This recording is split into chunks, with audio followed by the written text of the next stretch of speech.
Breaking news coming in is that the Israeli military says the Hezbollah leader Hassan Nasrallah has been killed in an airstrike on Beirut. The Israeli Defense Forces said in a statement that Nasrallah will, quote, no longer be able to terrorize the world. Israel struck Hezbollah's headquarters in the city late on Friday, with reports indicating they were targeting Nasrallah. The Lebanese militant group, which normally confirms major deaths among its ranks on the same day, has yet to comment on Nasrallah's fate. He has headed the group for some 3 decades and is credited with turning it into a major fighting force. Israel's military chief, Herzi Halevi, said the attack on Nasrallah had been prepared for a long time and would not be the end of their operation. This is not the limit of our capabilities. It must be very clear. There are more tools at our disposal.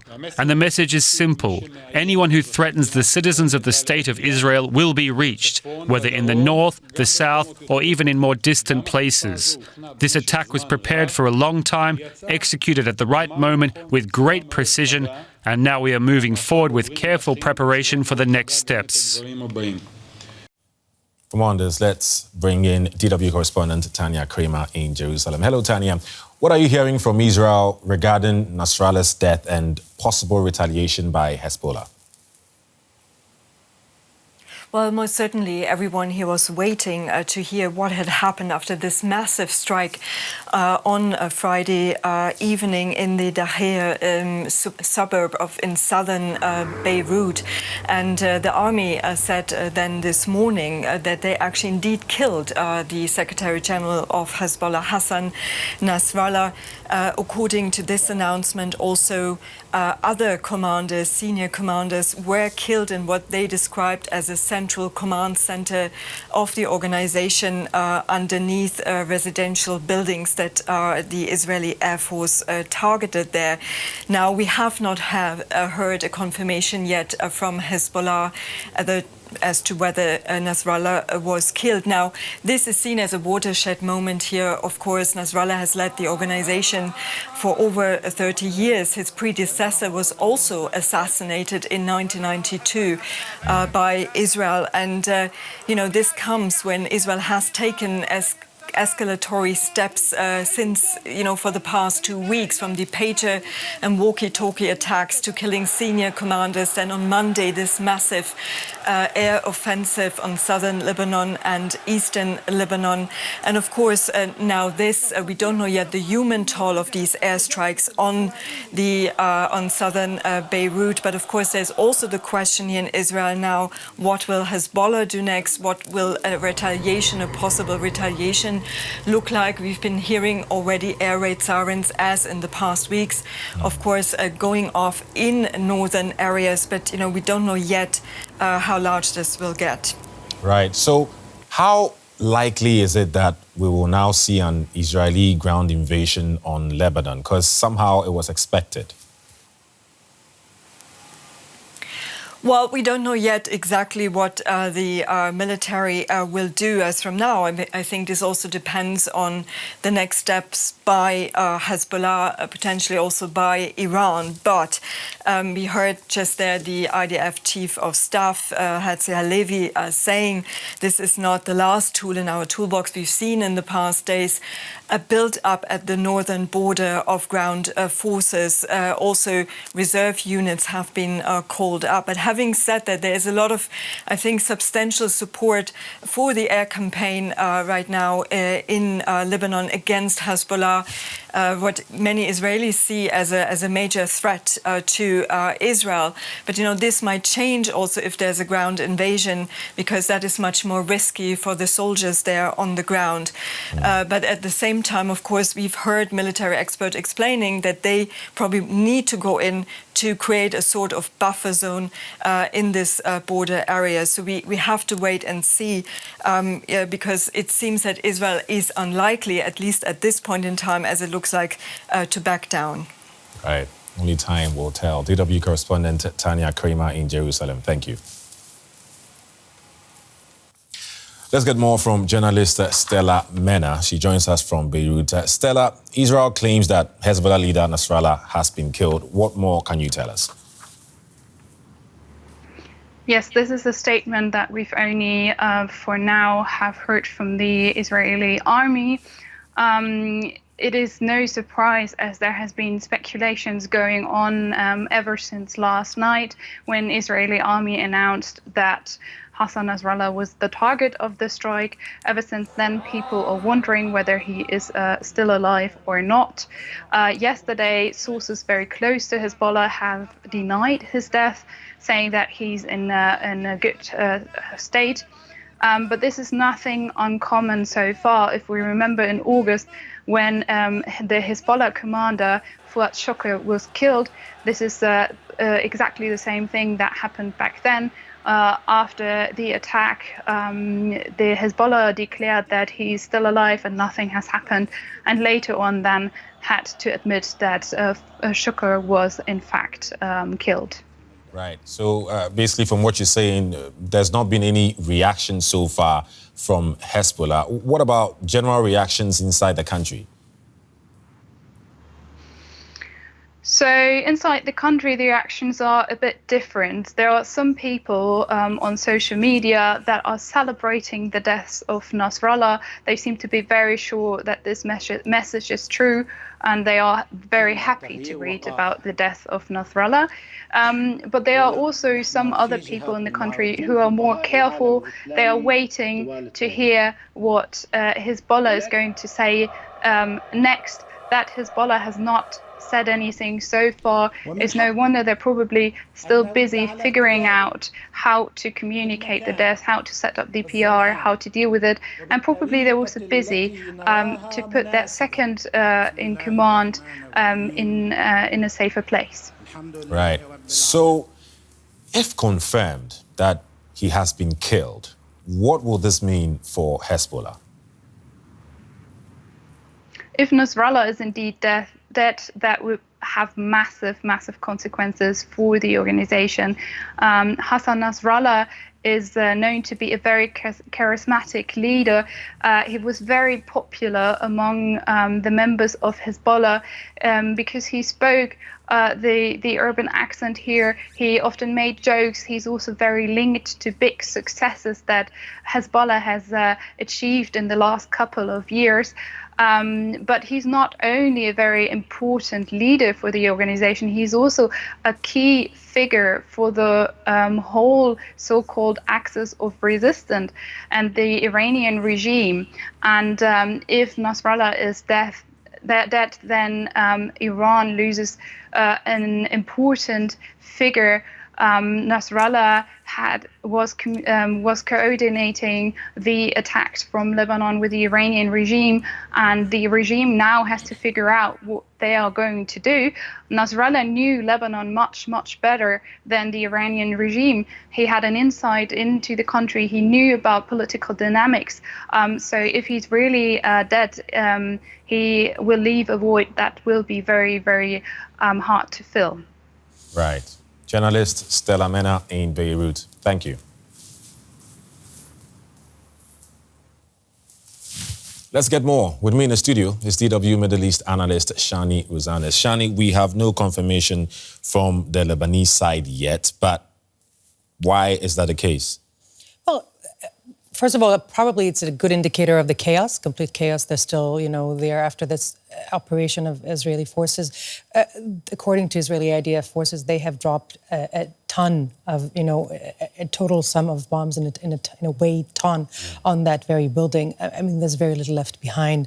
And of course, it's also the ambiguity is part of a strategic tool. They would rather, the Lebanese, the Iranians, they would have liked to keep Israel in the dark for as long as possible.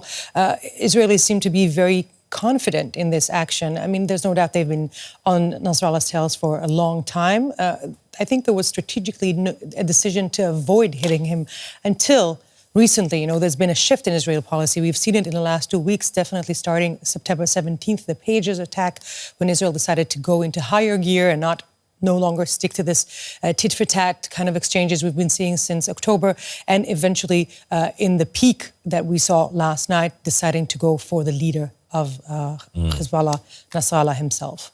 There's no doubt how key Nasrallah was to Hezbollah. Now that, according to Israel at least, that he's no more, what happens? Who takes over? That's a good question. That's not a decision to be made in among the ranks of Hezbollah, whoever is still left there alone. This is definitely a question that the Iranians will have to do a lot with. And they would like to have somebody that they're close with, that they can trust. But the cadre of people left behind is not so big. I mean, on the one hand, Hezbollah was a very organized, hierarchical organization. And there have been people in the ranks of Hezbollah for years and years that have had experience, but because there was no democratic process of election, it was not easy to get a new vacancy in a way. It wasn't easy to get promoted. So there are people with enough experience, but it's not quite sure after these 2 weeks in Israel is very hard pressure on Hezbollah who exactly is left. And it's going to be also interesting to see what the Iranians choose, in the sense that what we've been seeing since October 7th, Hezbollah's decision, Nasrallah's decision to step into this battle with Israel in solidarity with the Palestinians, and the Iranians were officially congratulating that, and they've been, they're talking about their solidarity with the Palestinian people, but then at the same time, de facto, they've been keeping sort of an arm's length away from that. They do not want to get sucked in completely into that war. And this step that Israel has taken yesterday, that changes the whole paradigm quite deeply. And Iranians are now facing the question, the Iranian regime and also the supreme leader himself, who was close and knew Nasrallah very well. How deep do we want to get into this? How much do we let what's happening in the Middle East, in Israel, in Palestine, with Gaza, all of that, how much do we let it kind of take over our agenda, which we know was actually focused on other things connected to the economy? There's also probably an understanding there needs to be more progress on the nuclear deal, which is the only safe umbrella they have against what they see as hostility from the US and Israel. So it's going to be interesting to see how the Iranians deal with having lost this very important proxy on the verge of the Israeli border from north, that is South Lebanon, by Hezbollah. Right.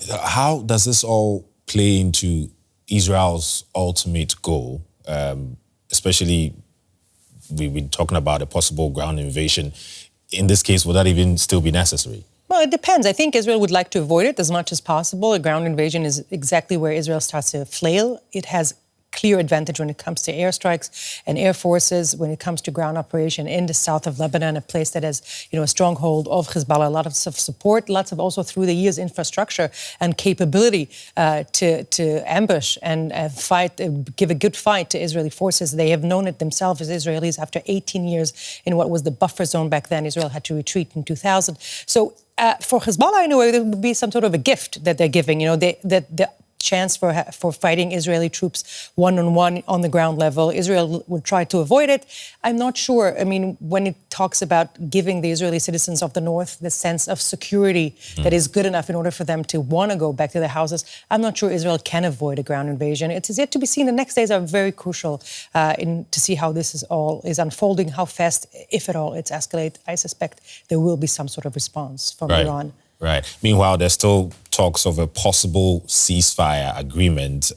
What are the chances that we'll see American intervention to make that happen? We've seen Americans, up until yesterday, still hoping this would come to some sort of an agreement, because where the Americans stand is that there's going to be an escalation. There's going to be a lot of blood loss. There's going to be a lot of damage to infrastructure. It's going to weaken even more the already weak Lebanese country. And then there's going to be some sort of agreement. So maybe we can skip to the end and save the lives and the damage in the middle.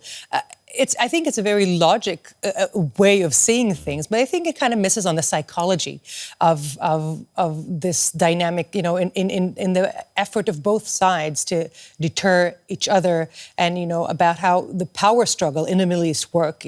Showing a force is something that seems to be, at least by Israel now after October 7th, seem to be quite detrimental, quite important in trying to set up and build up its strength again. After the big blow of October 7th, Israel understands that it could be that it could have avoided it, but the psychological effect of this deterrence is something that cannot be achieved by an agreement. So I don't see it coming anytime soon. We also keep in mind the Americans do not want to see this escalating and going out of hand, but at the same time, they're very much focused with their own agenda, with the elections coming. And so they need to be very carefully treading the line of how to keep this under some sort of manageable conflict, while at the same time not letting it become a big topic with the elections. Right. Shani Rozanes, DW Middle East analyst. Thank you. You're welcome, Eddie. Now, let's take a more in-depth look at Israel's aerial attack on Hezbollah's Beirut headquarters on Friday, which led to the reported death of the militant group's leader, Hassan Nasrallah.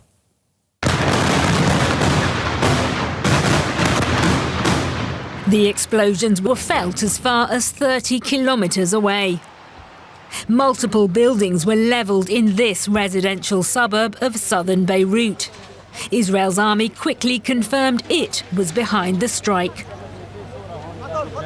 Moments ago, the Israel Defense Forces carried out a precise strike on the central headquarters of the Hezbollah terror organization that served as the epicenter of Hezbollah's terror.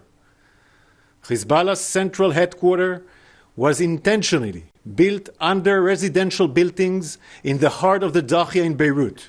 The Israel Defense Forces released this footage showing Defense Minister Yoav Gallant monitoring the strikes on Beirut from Tel Aviv.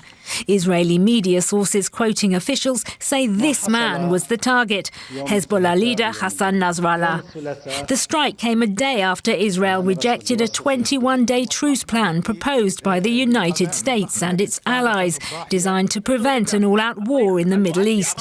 It's feared further escalation could prompt Hezbollah's backer Iran to enter the conflict.